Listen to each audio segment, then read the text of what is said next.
Bonjour à tous, je suis très heureuse de vous retrouver pour cette nouvelle émission de Bonjour chez vous. Aujourd'hui, notre thème du jour est expérimenter la bénédiction au sein de l'épreuve. Et aujourd'hui, c'est notre invité, le pasteur Pierre Beumier, qui va nous apporter la pensée du jour. Et ensuite, nous continuerons avec la rubrique Actu. Anne nous révélera quelque chose de très surprenant sur les origines du dictateur de la Corée du Nord. Voilà, vous connaissez le programme, je vais retrouver les chroniqueurs.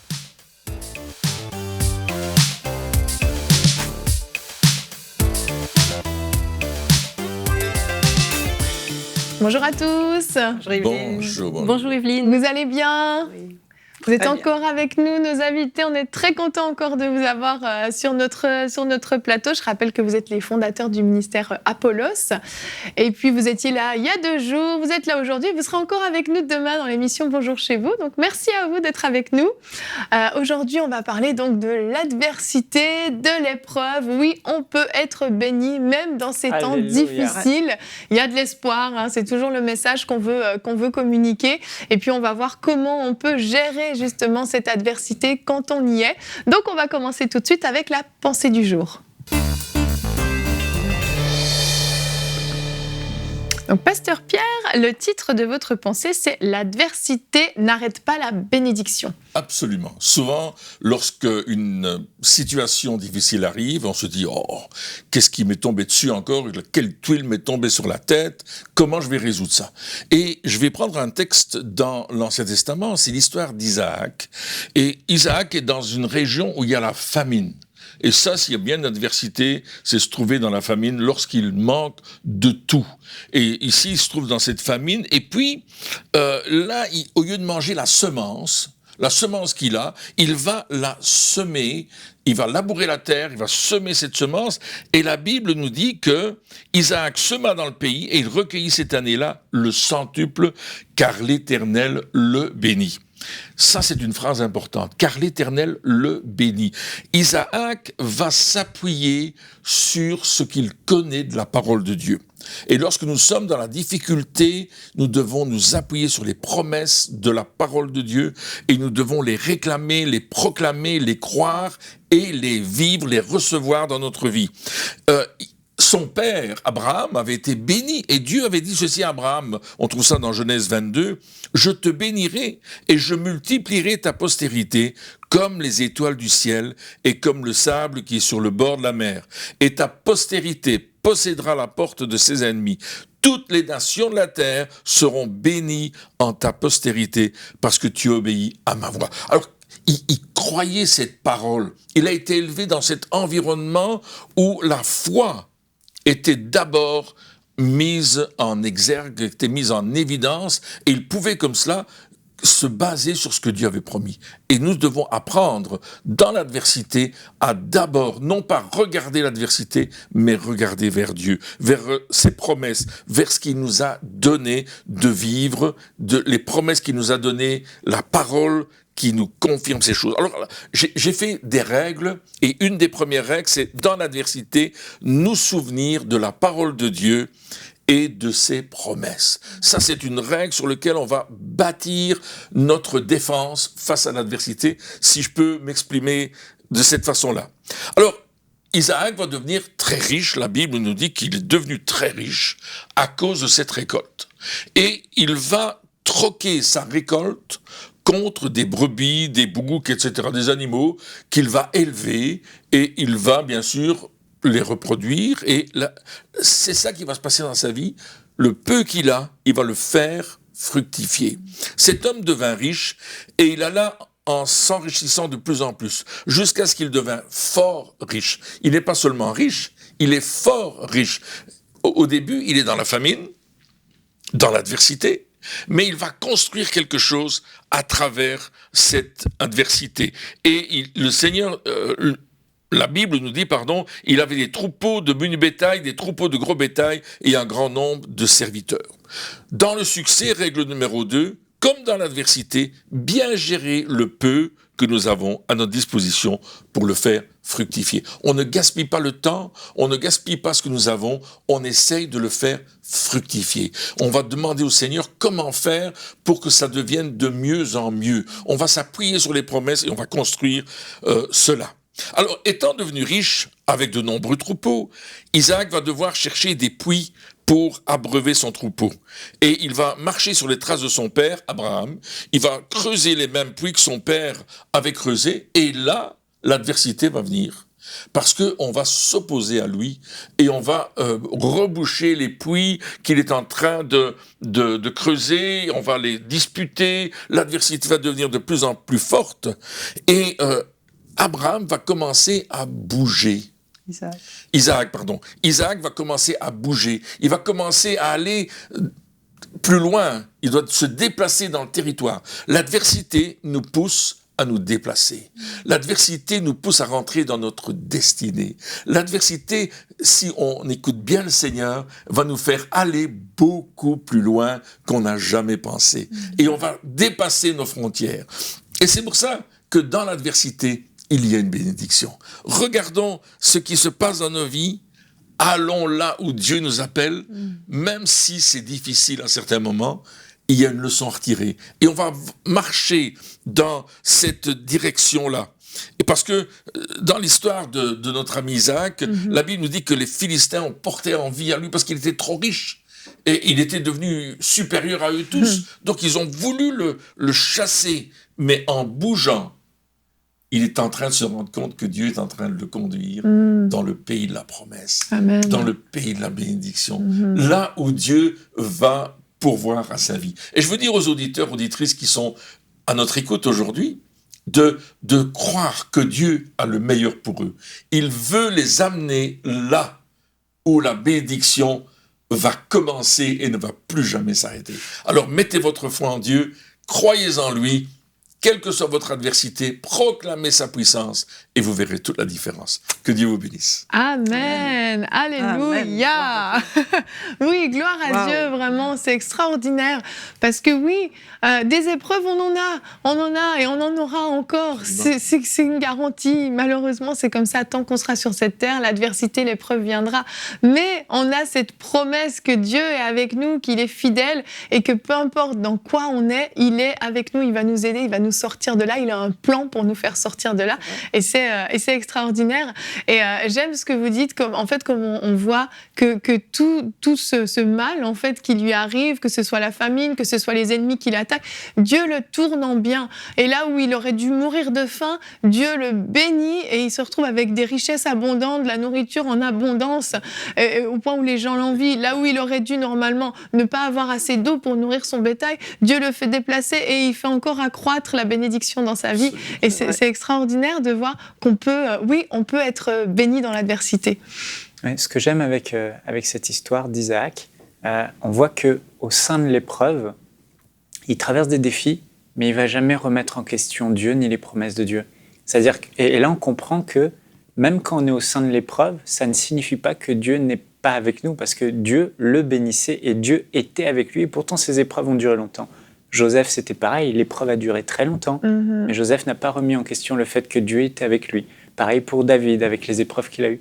Et ça, c'est important, parce que cette pensée du jour, elle me fait réaliser que ce qui est vraiment important pour nous chrétiens, c'est de changer le regard qu'on a sur l'épreuve. Parce que la plupart des chrétiens, quand ils voient des épreuves arriver, ils se disent « Oh, Dieu n'est pas avec moi ». C'est pas vrai.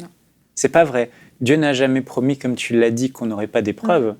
Mais il a promis toujours, on le voit dans j'ai noté la référence, Psaume 34, 20, le malheur atteint souvent le juste, mais l'Éternel l'en délivre toujours. Donc Dieu nous a promis, non pas ne pas avoir des épreuves, mais il nous a promis de toujours nous délivrer. C'est vraiment important de réaliser, oui, que l'épreuve n'est pas un problème pour Dieu en soi, et Dieu se rit de l'épreuve. Amen, amen. J'ai une citation que j'ai préparée pour cette émission que j'aime beaucoup. On va la regarder ensemble. C'est John Charles Riley, je ne sais pas si je le prononce bien, qui est un prédicateur du 19e siècle, qui dit « Parfois, l'adversité est ce que vous avez besoin d'affronter pour avoir du succès. » Et c'est ce qui est arrivé à Isaac et c'est ce qui est arrivé à beaucoup de personnes où dans l'adversité, on se dit qu'on est limité, que rien ne va, on est désespéré, découragé. Et en fait, on voit que c'est ce qui nous propulse, comme vous l'avez dit, dans notre destinée. Exactement. Et avant, quand on préparait l'émission, vous m'avez raconté une anecdote de quelque chose qui pouvait paraître une grande adversité. Une dame qui a décédé dans l'assemblée où vous étiez, vous faisiez la louange, et pendant la louange, cette femme décède, et qu'est-ce qui se passe après? Alors c'est extraordinaire, parce que peut-être qu'elle n'a pas aimé mon chant. Non, c'était carte à bonté, vaut mieux que la vie. Donc c'est bon, c'était un bon chant. Et quelqu'un m'a dit, elle est morte. Alors j'étais là, le pasteur n'était pas présent, je me suis dit, Seigneur, qu'est-ce qui se passe ici? Et puis on est allé vers cette femme, on a prié pour elle, et elle est revenue à la vie. Mais on avait vraiment constaté la mort, c'est-à-dire 2 personnes, une infirmière professionnelle qui travaillait aux urgences, a contrôlé, elle a dit, elle est vraiment morte. Moi, j'étais pas encore, je voulais savoir plus, une autre personne a contrôlé, et puis là, elle était décédée. Oh là là. Elle avait perdu les dents, elle était toute bleue, elle avait perdu ses urines, enfin, elle était affalée sur elle-même. Et puis tout d'un coup, elle est revenue à elle. Elle a secoué les mains, elle a dit, merci Seigneur de ce que je suis dans ta maison. Et puis, il nous a dit plus tard qu'elle était allée au ciel, dans la présence de Jésus, avec une musique extraordinaire, des couleurs qu'elle n'avait jamais vues. Et puis, Jésus qui lui disait, il faut que tu retournes maintenant. Wow. Et elle est revenue sur la terre. Elle a encore vécu 10 ans après. C'est extraordinaire. Et quelque chose en plus que j'aimerais rajouter, c'est que pour la première fois, il y avait là dans le culte une dame qui avait dit, je veux bien croire que Dieu guérit, mais je ne crois pas aux résurrections. Et justement, ce dimanche-là, cette dame revient à la vie. C'était quand même extraordinaire. C'est génial, puisqu'il y a merveilleux, c'est que vous êtes appelés, vous étiez appelés, vous l'êtes encore, un ministère quand même de guérison, vraiment. Et pour vous, c'est quelque chose, à mon avis, qui vous a accompagné toute votre vie. Ça a nourri votre foi, ce genre d'événement. Puis vous avez vécu d'autres résurrections, d'autres choses extraordinaires. Mais on voit que ce qui aurait pu vous décourager, même dire, ah là, Seigneur, moi, je te sers plus. Je suis en train de faire la louange et puis la mort vient frapper. Et au final, oui. C'est ça qui est extraordinaire, c'est que l'art de Dieu, Joseph l'a dit, le mal que vous avez résolu de me faire, Dieu l'a transformé en bien. Et l'art, ce que Dieu aime faire, c'est pour ça que Dieu aime les épreuves. Il n'est pas l'auteur des épreuves, le diable, les épreuves, les accidents, le cœur de l'homme, mais Dieu aime transformer le mal en bien. Il aime transformer le malheur en bénédiction. Comme on l'a dit. Je crois même qu'il nous éduque quelque part. Il nous enseigne quelque chose que de quoi nous allons nous servir plus tard pour vivre des situations. Nous allons, on se dit, oui, j'ai vécu ça déjà, ok, c'est plus facile. C'est vraiment un enseignement à travers l'épreuve. Et Dieu nous montre des choses. Une fois, il y a un monsieur qui a voulu me tuer, une autre épreuve. Il m'a enfermé dans sa maison, et puis il m'a dit, maintenant, je vais te tuer. C'est pas vrai. Alors, je dis, ok. Mais juste le matin, on avait reçu un verset biblique qui disait, du prophète Isaïe, qui dit, tu vas passer à travers les grandes eaux, tu vas passer à travers le feu, mais il n'y a rien qui va te submerger. Et on avait médité ce verset sur l'heure du midi, et puis voilà qu'on est appelé chez ce monsieur, donc je m'en vais avec un autre frère qui était plus âgé que moi, et puis on rentre chez lui, il ferme la porte à clé, il dit, maintenant je vous tue. On dit, ok. Mais moi, le verset m'est revenu, et il n'y avait aucune crainte. C'était surnaturel. Oui, surnaturel. Et puis, il m'a dit, il faut que tu pries pour moi, qu'il me dit. Mettons-nous à genoux au pied de mon lit. Donc, c'était une seule pièce pour le lit, la cuisine, etc. Alors, on s'est mis à genoux, et puis, à un certain moment, Saint-Esprit me dit, bouge-toi de là. J'ai pas dit, est-ce bien toi, Seigneur? J'ai bougé, et au moment où il s'est retourné, il a donné un coup de pied là où était ma tête, mais j'étais plus là. Et puis, il m'a sauté dessus, il a dit, je vais te casser le dos, je vais te casser la nuque, tu vas voir. Et puis, je lui ai dit, t'as aucune puissance. Tu dois me lâcher maintenant. J'ai pas crié, je me suis pas défendu, il m'a lâché. Et puis il a cassé la table, je prenais les pieds de la table, je les cachais derrière le frigo, mais il avait la clé de la porte dans sa poche. Alors j'ai dit, Seigneur, j'ai besoin de la clé. Et j'ai prié tout bas. Il a pris la clé dans sa poche, il l'a posée sur une tablette, j'ai pris la clé, j'ai ouvert la porte, mais je suis pas parti. Je lui ai dit, maintenant on va sortir. Et on est sorti, on est en Belgique, et il est tombé une pluie, mais phénoménale. Et le gars, il était trempé, moi aussi d'ailleurs. Et il est revenu à lui. Wow. Il a donné sa vie à Jésus. C'est devenu un ami. Wow. Il est marié aujourd'hui, il a des enfants. Alléluia. Ouais. C'est une superbe histoire. C'est clair, ça illustre tellement bien comment Dieu peut tourner les choses. C'est extraordinaire. Et ce qui est fantastique, c'est comment Dieu avait préparé aussi.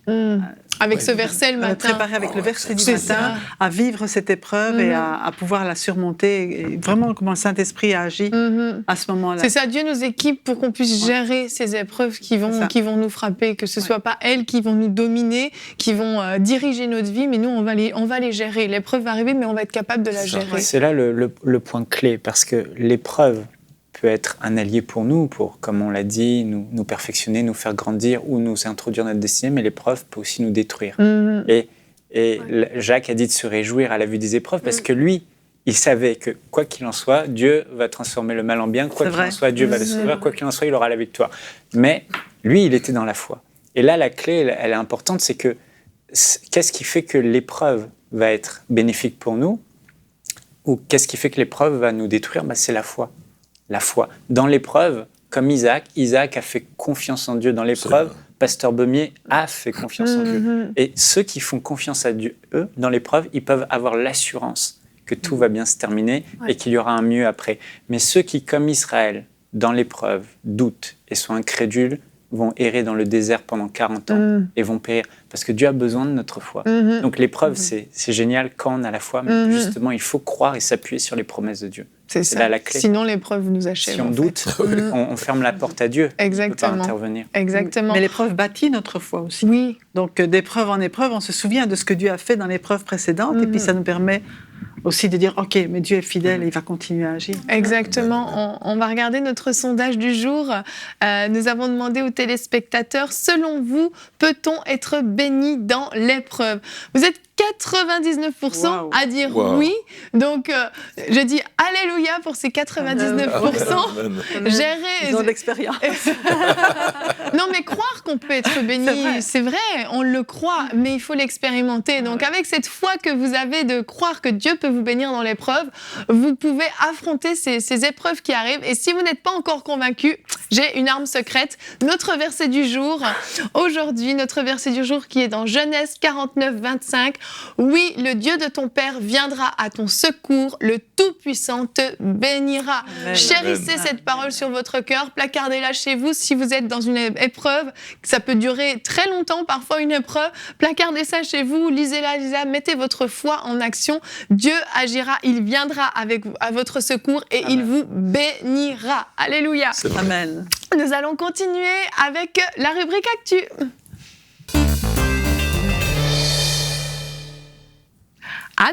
Anne, aujourd'hui, tu nous révèles un scoop. Un scoop sur le dictateur nord-coréen dont je ne prononcerai pas le nom parce que ce serait très drôle. Kim Jong-un. Ben c'est ça. Depuis quelques mois, vous l'avez remarqué, dans l'actualité, on entend beaucoup parler de la Corée du Nord. Oui. Ça a monopolisé les grands titres au mois de juillet, au mois d'août surtout. Et beaucoup ont tremblé, beaucoup de dirigeants de la Terre ont tremblé devant la menace de la Corée du Nord. Alors je me suis intéressée à ce pays, je me suis dit, mais qui c'est ces gens-là en fait? Qu'est-ce qu'ils nous veulent? Et j'ai regardé d'un peu plus près ce dictateur qui fait le crâneur devant les grands de ce monde. Et j'ai découvert des choses assez étonnantes et je vais vous les partager aujourd'hui. Alors, la Corée du Nord, vous savez que c'est un régime totalitaire, communiste. Depuis la fin de la Deuxième Guerre mondiale, c'est peut-être même le régime communiste le plus fermé, le plus totalitaire qui est en ce moment. Et on connaît beaucoup la réputation de la Corée du Sud. On sait qu'il y a beaucoup de chrétiens. La plus grosse église du monde, d'ailleurs, est à Séoul, en Corée du Sud. 480 000 membres, quand même, à Yoido Presbyterian Church. Donc, c'est quand même la plus grosse église du monde. C'est fou. On connaît les Coréens du Sud pour leur foi. Mais ce qu'on sait moins, c'est que la Corée du Nord a été aussi bénie et visitée par Dieu. Et qu'elle a même été plus encore bénie que la Corée du Sud en son temps. Tu nous mets l'eau à la bouche. On veut des détails, parce qu'on a du mal à y croire. Et il y a à peine 100 ans, donc Pyongyang, la capitale de la Corée du Nord était appelée la Jérusalem de l'Est, la Jérusalem de l'Orient. Il y a à peine 100 ans. C'est sérieux. Et en 1907, il y a eu un réveil, peut-être un des plus grands depuis les débuts de l'Église. Certains qualifient même le réveil de Pyongyang comme le plus grand réveil de l'histoire des 2000 dernières années.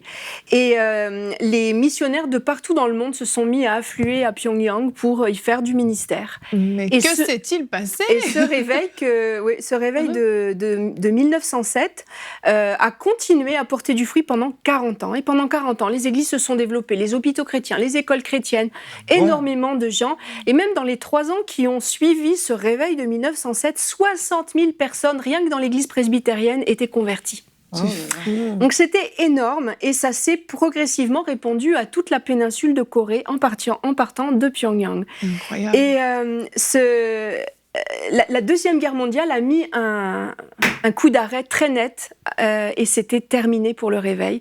Donc la Deuxième Guerre mondiale a éclaté. Et ce qu'on sait aussi maintenant, c'est l'influence des Japonais. En 1910, 3 ans après le début du réveil, le Japon, qui avait des visées sur la Mandchourie, qui est une province de Chine, a envahi la Corée pour se rendre en Mandchourie. Donc 1910, les Japonais ont envahi la péninsule et ont commencé à visser la vis à la population, aux chrétiens aussi. Ça n'a pas empêché l'œuvre de se développer, mais les Japonais étaient présents. Et quand la Deuxième Guerre mondiale s'est terminée, en 1945, les Japonais étaient défaits. Et donc la Corée a été divisée en 2. La partie nord pour les soviétiques, la partie sud pour les Américains, les Alliés. Et c'est comme ça qu'on s'est retrouvé avec une ligne de démarcation sur le 38e parallèle. Ensuite, peut-être vous avez entendu parler de la guerre de Corée. Le nord a envahi le sud en 1950, a voulu annexer le sud parce qu'ils n'aimaient pas trop avoir les Américains à portée de canon de leurs frontières. Et les Américains ont riposté. On a eu 3 ans de guerre pour finalement retomber au même point. 3 ans de guerre pour rien, à part que le pays avait été complètement dévasté. 38e parallèle, la frontière est revenue là. Et on s'est retrouvé avec un pays sous la botte communiste. Et les Soviétiques ont mis en poste un dictateur, le grand-père de l'actuel dictateur, qui s'appelait à l'époque Kim Il-sung.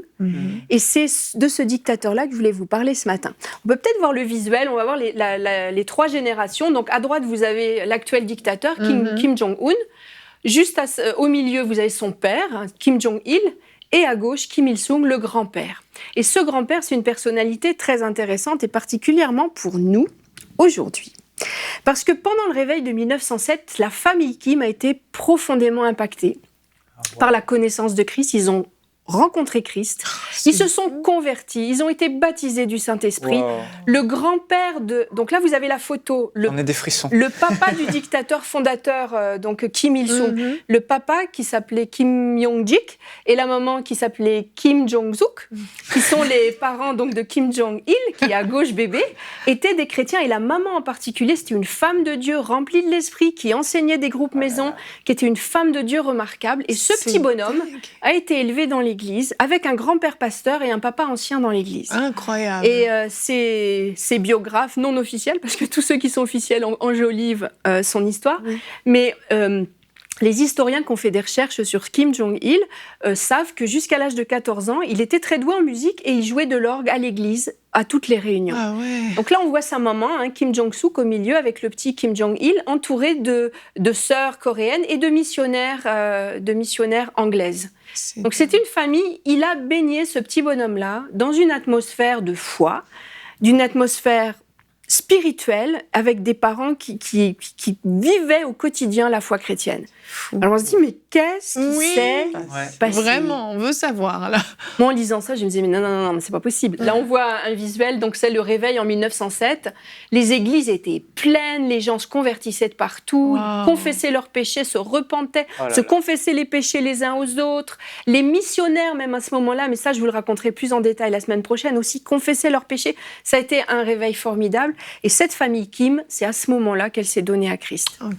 Sauf que, les années passant, l'adolescence arrivant, je vous ai dit que la Corée était envahie par le Japon.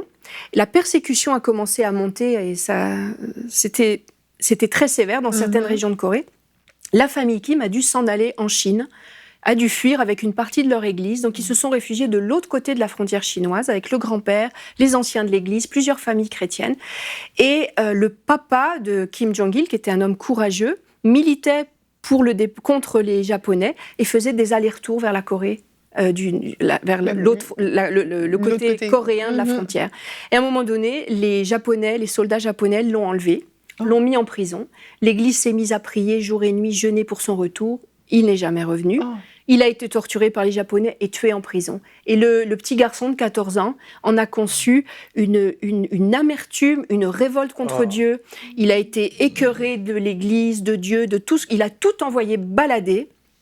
Et il s'est intéressé aux jeunesses communistes, ou plutôt les jeunesses communistes se sont intéressées à lui.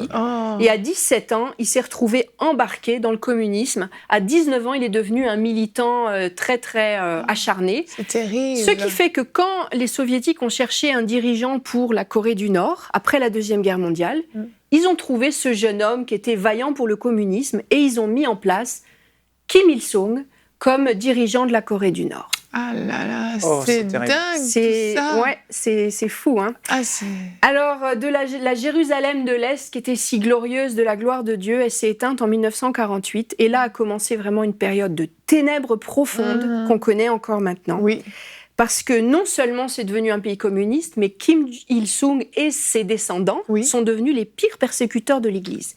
Il y a même des historiens qui disent que la persécution en Corée du Nord est la pire persécution depuis la Rome antique. Et que jamais dans le monde on n'a vu une telle persécution de l'Église de Christ. Waouh. Alors, on va voir le visuel suivant. Comment est-ce que Kim Il-sung s'est installé dans le pouvoir ? Voilà, Kim Il-sung est devenu le leader bien-aimé de son pays. Il a commencé à entretenir un culte de la personnalité. Il est devenu le leader bien-aimé de sa population. Il s'est fait même adorer par son peuple, par les enfants. Il a institué le chant à l'honneur et à la gloire du leader bien-aimé avant la journée d'école. Tous les enfants, depuis les débuts de Kim Il-sung au pouvoir, ont commencé avant leur journée d'école à chanter en l'honneur de leur leader bien-aimé. Et là, on voit donc sur la place, on revoit le visuel d'avant. Est-ce qu'on peut revoir le visuel d'avant ? Voilà. Donc, vous voyez la grandeur des statues et les gens viennent se prosterner. Donc, en fait, il s'est vraiment érigé une personnalité d'idole. Il est devenu une idole pour son peuple. Et donc, à côté, c'est son fils Kim Jong-il, et qui lui aussi a continué à même empirer le culte de la personnalité. On va voir peut-être le visuel suivant, voilà, de la propagande où on voit la population qui loue son leader bien-aimé. Et ce qui m'a frappée quand j'ai étudié cette histoire de la Corée du Nord et de la politique de Kim Il-sung, c'est le copier-coller de ce qu'il avait appris quand il était petit, de la religion chrétienne. Déjà dans ses idées. Donc lui, il a développé tout un système d'idées qui s'appelle l'idée du Juche, qui est la pensée du citoyen principal, lui-même évidemment, le chef suprême, et il dit que l'homme est maître de tout et décide de tout, donc lui-même, et il a érigé en principe national le principe d'autosuffisance. Nous n'avons besoin de rien, nous sommes autosuffisants, donc évidemment, sous-entendu, nous n'avons pas besoin de Dieu. Et le fils, donc on l'a vu tout à l'heure sur la photo du départ, je ne sais pas si on pourrait la revoir, le fils qui a pris sa suite. Les 3 générations. Les 3 générations. Donc Kim Jong-il, qui est au milieu, a pris la suite à la mort de Kim Il-sung, et lui a encore renforcé le culte de la personnalité. Figurez-vous qu'il a institué un calendrier qui démarrait à la naissance de son père. Donc le calendrier qu'on appelle le calendrier du Juche démarre en 1912, le 15 avril 1912. C'est pas vrai. Pour ceux qui sont passionnés d'histoire ou de films, vous savez que 15 avril 1912, c'est le Titanic qui a sombré dans les eaux de l'Atlantique. Et ben c'est ce jour-là qu'est né Kim Il-sung. Et ça a été le départ du calendrier. Donc, officiellement, nous sommes en l'an 106, après la naissance de ce leader bien-aimé. Et figurez-vous que, pour enjoliver les choses, parce que bon, c'est un peu trop banal de naître comme n'importe quel bébé, eh ben, on a refait l'histoire et on a dit qu'en fait, il est descendu du ciel pour sauver son peuple. Donc, l'an 0... 1912 est devenu l'année où le leader bien-aimé est descendu du ciel. C'est vraiment du copier-coller de ce qu'il a appris, mais c'est pas effectivement. tout. Il fait aussi des miracles. Oui, d'accord. Donc l'agence de presse nord-coréenne publie souvent des histoires de miracles opérés par son leader bien-aimé. Bien entendu. On raconte que des marins en pleine tempête ont été sauvés en se réunissant sur le pont du bateau et en chantant un hymne à la gloire du leader bien-aimé. Maintenant aussi, le récit de la naissance de Kim Jong-il, donc le fils, était un peu trop banal. Parce que, bon, en fait, pour la petite histoire, on se le dit entre nous, il est né dans un camp d'entraînement à la guérilla en Russie parce que son père se cachait des Japonais. Donc, pendant la Deuxième Guerre mondiale, ils étaient planqués dans un camp de guérilla. C'est même pas banal, c'était un petit peu tâche dans la biographie. Donc, on a refait son histoire officielle qui est étudiée officiellement à l'université par les étudiants. Donc, officiellement, maintenant, il est né dans une petite cabane en bois sur la montagne, vous verrez le parallèle avec Jésus, et au moment de sa naissance, une étoile s'est mise à briller dans le ciel, et instantanément, figurez-vous que la saison s'est transformée de l'hiver au printemps. Ah d'accord, carrément. Voilà. Donc ça, c'est ce qu'on apprend dans les écoles. Le lavage de cerveau. Le lavage absolu du cerveau. Et puis vraiment l'idolâtre, c'est un culte idolâtre qu'on a construit. Et alors, il fait des exploits aussi. Figurez-vous que Kim Jong-il, qui n'a jamais joué au golf de sa vie, le jour où on lui a mis une canne de golf entre les mains, s'est mis à jouer à 38 sous le par avec 5 trous en un. Donc ceux qui savent de quoi je parle, en golf, vous voyez que c'est complètement impossible. Mais les journaux nourrissent la population de niaiseries comme ça. Et c'est un copier-coller des miracles de Jésus, de la naissance de Jésus, avec l'étoile, la cabane, le calendrier qui démarre. Il y a vraiment... Vous savez, les stratégies de Satan de prendre la vérité, de la transformer en mensonge. Et donc, toute la population s'est retrouvée en firoapée, là ça c'est québécois, embringuée dans tout un système mensonger. Et ça serait risible, d'ailleurs, on en sourit ce matin, mais ça serait risible si c'était pas si tragique. Parce que le régime vise spécifiquement les chrétiens et beaucoup plus que tous les autres régimes soviétiques, d'obédience socialiste communiste. En 1962, Kim Il-sung s'est glorifié officiellement d'avoir fait exécuter tous les cadres des églises et d'avoir envoyé en camp de concentration les autres éléments. Et entre 48 et 87, donc 1948 et 1987, 3,5 millions de personnes ont été exécutées dans les camps. Oh là là. Et ceux qui arrivent à fuir de la Corée du Nord, les églises de Corée sont beaucoup investies dans ce travail-là, doivent rééduquer pendant des années les gens qui arrivent à fuir parce qu'ils sont complètement à l'envers. Ah, c'est terrible. Et d'après le professeur Andrei Lankov, qui est un professeur à l'université à Séoul, mais c'est un Russe d'origine, il a dit que il est très étonnant de constater que la quasi-totalité des dirigeants communistes coréens d'après-guerre, c'est-à-dire Kim Il-sung et tous ses ministres, ses responsables, tous les hauts fonctionnaires, étaient à quelques rares exceptions des enfants de famille chrétienne. C'est fou. Et moi, ça m'a rappelé quand le diable a essayé de tenter Jésus et qu'il lui a dit, il est dit dans Matthieu 4,1, le diable lui montra tous les royaumes du monde et leur gloire et lui dit, je te donnerai toutes ces choses si tu te prosternes et m'adores. Et donc, on a vu que après-guerre, là, au moment de la Deuxième Guerre mondiale, il y a eu un déchaînement ténébreux sur ce pays, que le réveil béni par Dieu, le plus grand réveil depuis Jésus, s'est éteint. Et que Satan s'est employé avec une force vraiment inédite à détruire l'Église de Christ. Mais les versets qu'on a vus tout à l'heure, ça m'a vraiment béni, celui de Genèse, je ne sais pas si on peut le remettre, c'était Genèse 46. Le verset du jour, tu veux dire ? Verset du jour, oui. Et c'est l'espoir. Oui, le Dieu de ton Père viendra à ton secours, le Tout-Puissant te bénira.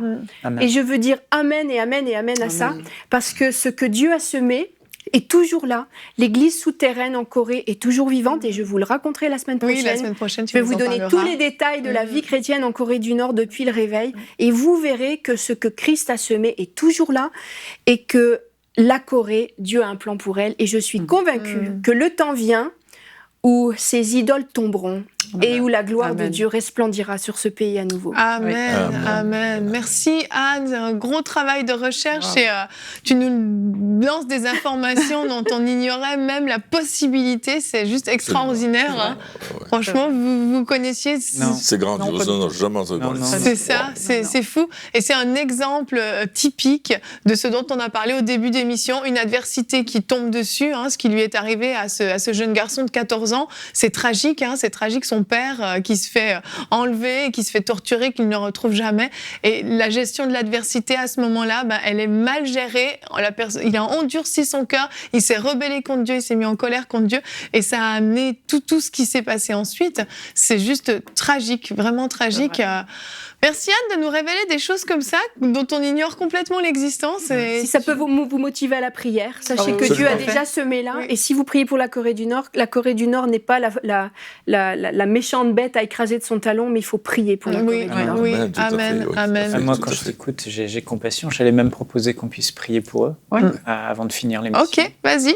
Ouais, on va prier. On va prier. Je pense que c'est le point important. Depuis que je t'écoute, j'ai des frissons et je me dis waouh, ça a commencé comme ça. Le diable les a séduits, mais Dieu n'a pas dit son dernier mot. Oui. Amen. Et Dieu va transformer ce mal en bien. Ouais. Tu vas nous en parler la semaine prochaine. Ouais, vraiment. Déboucher vraiment, on vous encourage à prier. Moi, on a besoin d'une résurrection de la Corée. Ça me zèle pour davantage prier pour la Corée du Nord. Et là où le diable pense avoir gagné, il va perdre au nom de Jésus. Amen. On va prier. Pasteur Bemier, tu veux prier aussi? Okay. Amen. Christine, Alléluia, on va prier. Oh, Alléluia. Alléluia. Seigneur, nous appelons une résurrection de toute cette semence spirituelle qui a été semée dans ce pays depuis tant d'années et qui est là, Seigneur. Maintenant, nous prions que la pluie de l'arrière-saison commence à tomber sur cette terre et commence à produire du fruit. Merci de mettre une protection encore plus grande autour de ces réseaux secrets de prière et d'églises souterraines. Continue à agir, Père. Garde nos frères et nos sœurs qui sont ancrés en toi et ranime dans le cœur de ces dirigeants qui ont oublié leurs origines et leur héritage. Seigneur, ramène-les dans cette situation où ils vont être conscients qu'ils doivent se repentir et changer d'attitude. Amen. Merci, Père, de toucher ce pays. Fais-en un exemple de la grâce et du relèvement que tu veux apporter à un peuple qui t'a adoré, toi, qui t'a célébré, qui a chanté tes louanges. Seigneur, touche-les, restaure-les. C'est ce que je te prie dans le nom de Jésus. Amen. Merci Seigneur. Alléluia. Merci à vous tous pour cette émission qu'on a faite et je crois vraiment que Dieu a entendu notre prière et on va se retrouver demain. Demain, nous allons parler de développer son intimité avec Dieu, avec vous Christine, et nous répondrons à la question du sondage. Arrivez-vous à vous connecter facilement à Dieu? Nous aurons la rubrique Pasteur, j'ai une question et Culture et Médias. Merci de nous avoir suivis. À demain et bonjour chez vous.